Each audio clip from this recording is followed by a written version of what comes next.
Tervist! Täna tutvustame erinevaid Kioni naha puhastusvahendeid. On siis erinevad nahakomplektid, nahapuhastusvahendid eraldi ja tegelikult ka siis nahalapike ja nahaharjake, millega siis seda nahka puhastada. Alustame kohe tegelikult siis nahapuhastusvahenditest. Meil on siis Leather Cleaner Natural ja Strong. Natural on siis mõeldud selle jaoks, kui sul on, ütleme siis autos siuke napa nahk, mis võib-olla ei kannata nii tugevat keemiat ja tegelikult ta on siis üldiselt mõeldud siuke kergemaks puhastuseks.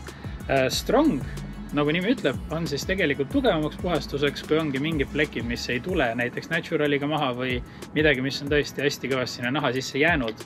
Ehk siis see on jah siuke tugevam puhastus, aga see peab kindlasti meeles pidama, et näiteks napanahal seda kasutada ei tohi, sest see võib naha ära rikkuda. Järgmiseks tegelikult on meil siin olemas Kioni Leather Wipe. Leather Wipe on siis siuke valge lapp, millega peale, ütleme siis, kui oled seda puhastusainet peale kandnud ja võib-olla siis isegi selle leather brushiga juba ta korra üle käinud, siis selle leather wipe'iga saab ta ilusti puhtaks tõmmata. Lapp on valge, Kion on arvanud, et see on hea mõte võib-olla sellepärast, et siis sa näed, kas sul nahk oli reaalselt must või ei olnud. Et näiteks kui sul on tumeda nahaga auto ja kui seal see nahk määrdunud on, siis ainus, kuidas sa tegelikult seda märkad, on ju ainult, kui nahk läheb siukseks läikivaks. Vaatame lähemalt neid leather sette ehk siis komplekte. Meil on olemas siis leather set Strong ja leather set Natural. Natural, nagu ennegi siis mainitud sai nende puhastusainetega, on siis mõeldud nii-öelda naturaalsele nahale, napanahale või ütleme siis kergemaks puhastuseks. Ja Strong siis just tugevamaks puhastuseks, aga seda kindlasti mitte siis nii-öelda napanahal kasutada, sest ta võib naha ära rikkuda. Komplektis kaasas on eraldi siuke väikene Kioni aplikaator, käib siit mööda näppu otsa, hea kasutada, ei kuku maha. Sellega siis saad peale kanda leather coat'i. Leather coat on siis naha nii-öelda kaitsevahend. See siis kaitseb nahka liigse määrdumise eest ja tegelikult UV-kiirguste eest. Ja isegi kui midagi naha peale läheb, siis on kergem pärast seda maha pühkida, et ta justkui jääb sinna pinna peale, mitte ei lähe nahapooridesse. Lisaks on siin siis kaasas ka leather cleaner, aga see on siis natukene teistmoodi, ta on siis nii-öelda vahupumbaga nii-öelda. Et see otseselt tegelikult neil kahel vahet ei ole, lihtsalt kui ta on vahupumbaga, siis võib-olla ei pea nii palju nühkima, kuigi lõppude lõpuks ta teeb täpselt sama asja. Ja on eraldi siis scrub pad, mis on siis mõeldud selle jaoks, et seda nii-öelda sinna pinna peal, nii-öelda kõigepealt paned lapi peale, siis pinna peal nühita laiali, et ta siis puhastab samal ajal see puhastusvahend. Üks pool on natuke pehmem, teine natuke karedam, kindlasti alustada selle pehmema poolega, et niimoodi vaikselt selles kareduses edasi liikuda, ei pea kohe kõige karmima asjaga peale lendama. Ja viimaseks on siin kaasas ka tegelikult seesama leather wipe. Ta on siis eraldi väike valge nahalapike. Ega siin tegelikult rohkem midagi ei ole, aga samas ega siin otseselt rohkem midagi ei peakski olema. Et siin on kõik vajalik olemas selle jaoks. Saab ilusti endal nahksisu puhtaks teha ja saab ka ilusti ära kaetud. Et kui on soovi, siis võib tegelikult ka juurde osta veel neid leather wipe lapikesi, neid müüakse ka täiesti eraldi, nagu ma enne näitasin.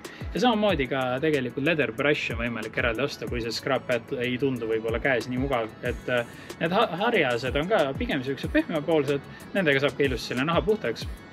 Aga osadele just see scrub pad meeldib selle järgi, et sa saad ilusti käe sisse võtta ja näiteks rooli on taga mugavam teha. Nüüd sammud, mida siis enne leather seti kasutamist peaks tegema.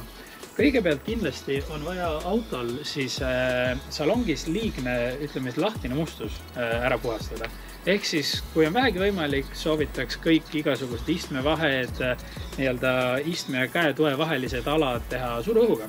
Kui seda võimalust ei ole, siis tegelikult saab täiesti ilusti hakkama ka tolmuimejaga, lihtsalt peab siis seda ikka korralikult igale poole vahetesse suruma ja näiteks kui istet teha, siis ühe käega üritada ka see istme nii-öelda õmbluse ja see vahe natukene laiali tõmmata, sest tihti läheb sinna peitu siis igasugune siuke lahtine mustus, mingi liiv, söögipuru, et pole pointi otseselt kaitsta siis ju liivast istet ja kui seda liivast istet siis näiteks lapiga või selle scrub padiga nühkida, siis on ohtu, et sa tõmbad siin ise mingid jutid sisse. Teiseks tegelikult ongi, kui on tolmuimejaga ilusti tehtud kogu auto, siis seesama leather set ette võtta sealt siis juba selle vahu ja scrap pad'iga möllama hakata.